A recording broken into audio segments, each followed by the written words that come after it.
Okay, the stage is set, the script's finished, the songs have been written. Someone has to bring the characters to life, and that, of course, is the job of the animators. I want you to meet four of the best in the business: Andreas Deja, Will Finn, Eric Goldberg, and Randy Cartwright. Please welcome them.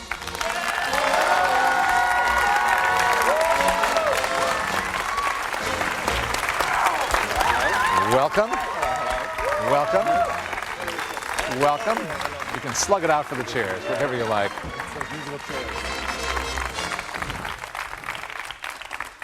You guys are like the four horsemen on that famous Notre Dame football team. I mean, you're the star players here.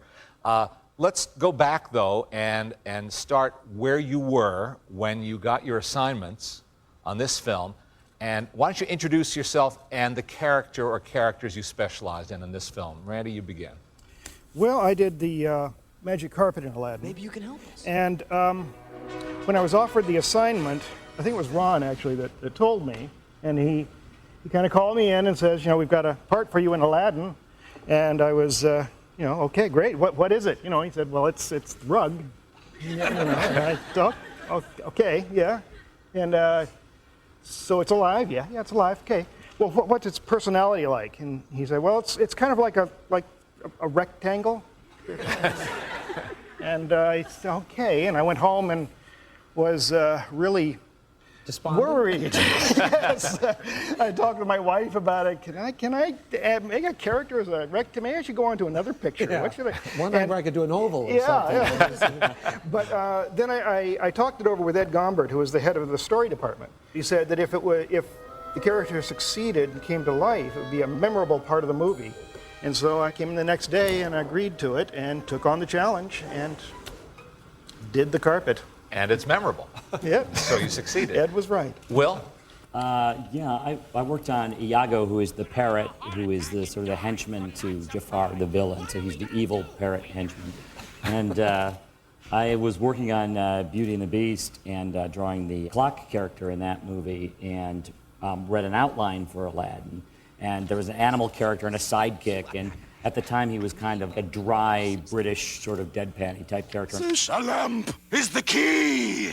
I must say, though, we do have a bit of a problem. So I sent these drawings over and said, please, could I animate this parrot character? And they said, well, we'll see, we'll think about it. And so about 6 months went by, and they said, well, we know you're interested in doing the character. Would you like to do the character if the character had completely changed from being a dry, deadpan character into basically Gilbert Gottfried as a parrot?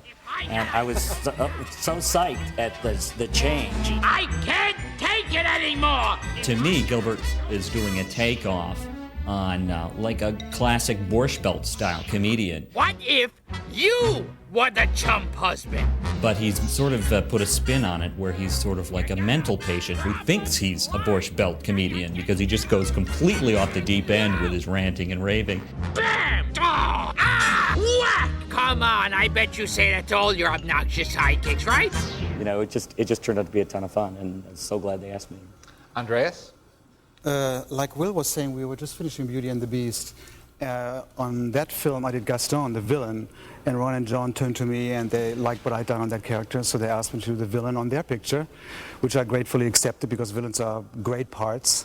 The problem that I was facing after we set the design is how to play Jafar. I mean, I saw storyboards where Jafar in some sequences was very active and he was digging in the sand for the lamp, and then in other boards he was just very held back and not saying anything. I just didn't know how to play him. But when I looked at the rest of the cast, who was very animated, you know, with Iago and Aladdin and the carpet and the genie, I thought maybe I should hold back with Jafar.